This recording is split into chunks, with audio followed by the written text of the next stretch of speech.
Hindi mo siya nasira ng mga giyera or ng dito. Apoy.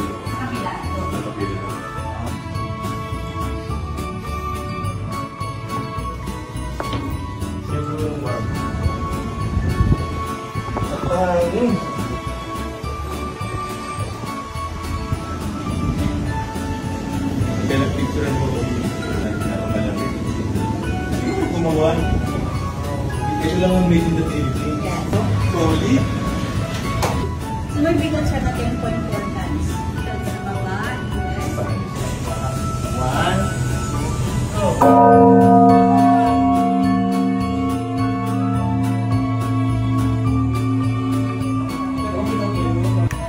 Ito parang supog sa kopi. Yung para kay Chris Aquino. Ang horror.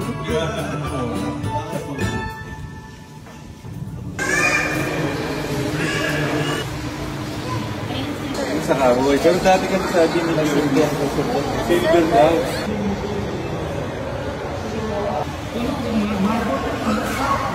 Pati po yung mga upuan.